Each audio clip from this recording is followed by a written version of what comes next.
If these stories help you rest, there's a way to support Lantern below. Desert Nocturne. People who have never lived in the desert think it's empty. They drive through at noon, squinting at the glare, and they see nothing but distance. And they're forgiven for it, because the desert at noon is keeping all its secrets.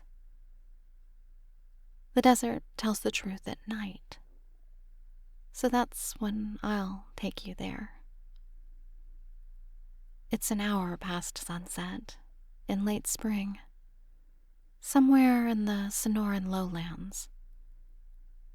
The heat of the day is leaving the land the way bathwater cools, slowly, evenly, from the top down. You can feel it happening. Stand still, and the air at your face is already soft and cool, but the ground under your feet is still letting go of the afternoon, breathing it upward in slow, warm waves. The rocks will do this for hours. They're generous that way. Stones here hoard the sun all day and spend it all night.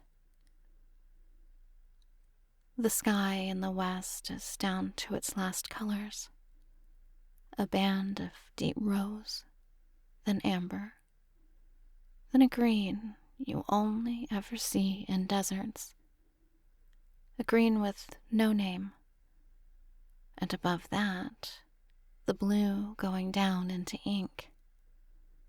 The first planet is out. Venus, probably. Bright enough to cast the ghost of a shadow if the night gets dark enough.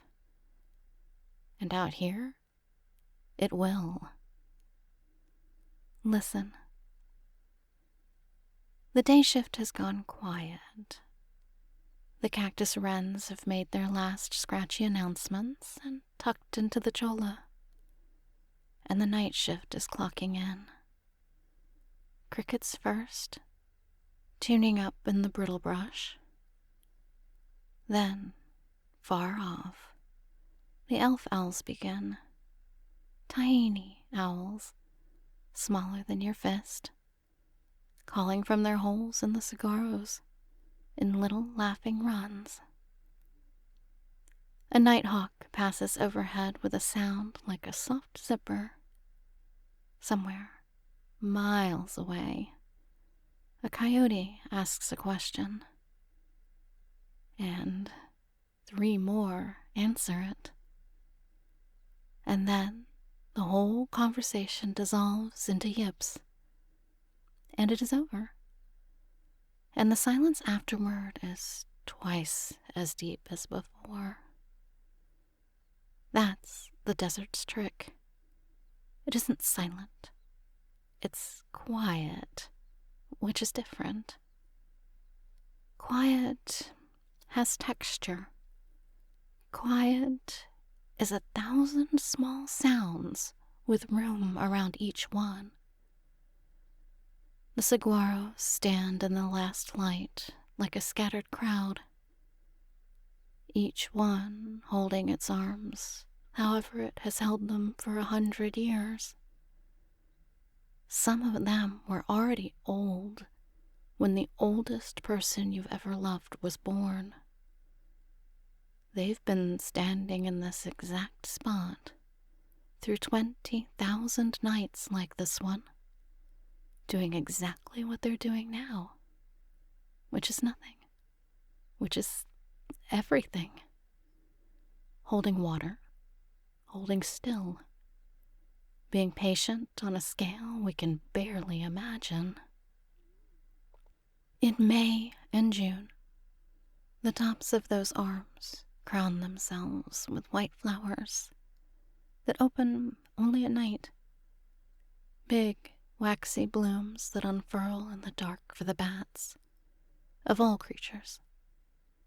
Lesser long-nosed bats, flown 1,500 miles up from Mexico, arriving precisely when the flowers do, the way they have for longer than anyone has been counting. Tonight, they're working the blooms in soft, fluttering visits, faces dusted gold with pollen, and the saguaros are feeding them, and neither of them knows it's beautiful. It just is.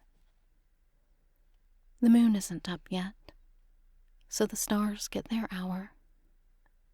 They come on the way stars do in dry country, not one by one, but in tiers, in crowds, in spills.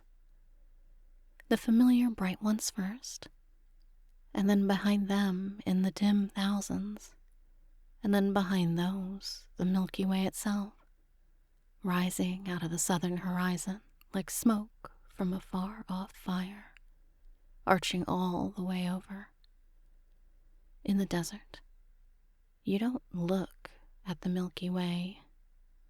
You stand inside the bottom of it.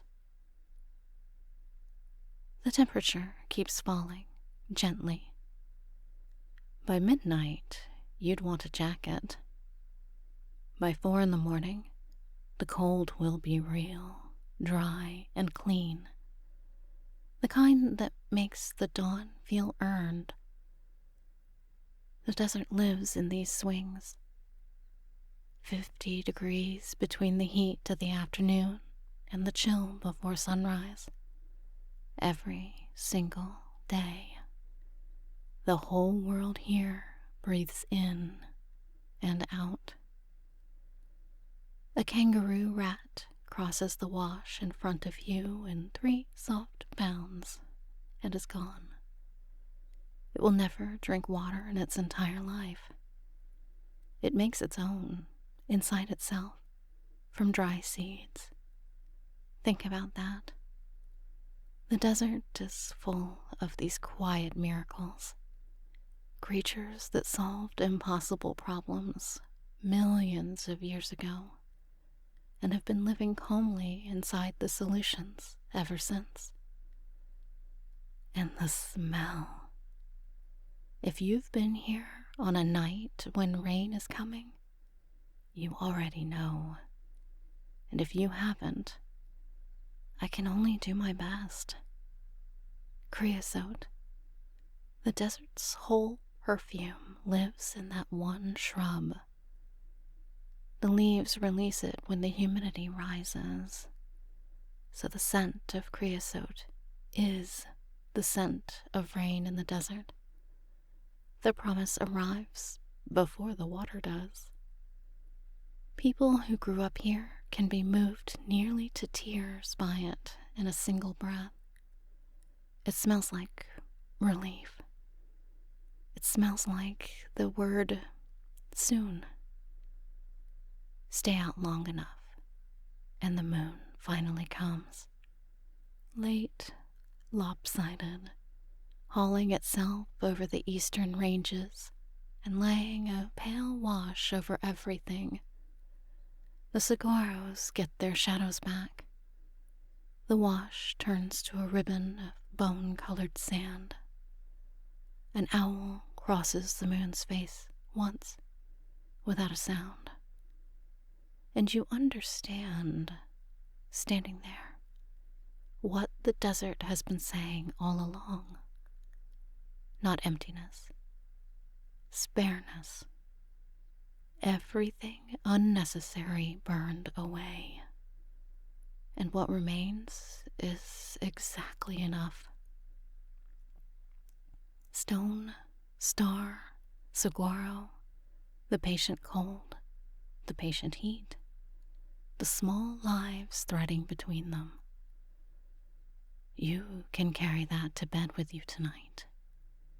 The desert doesn't hurry, and it doesn't worry.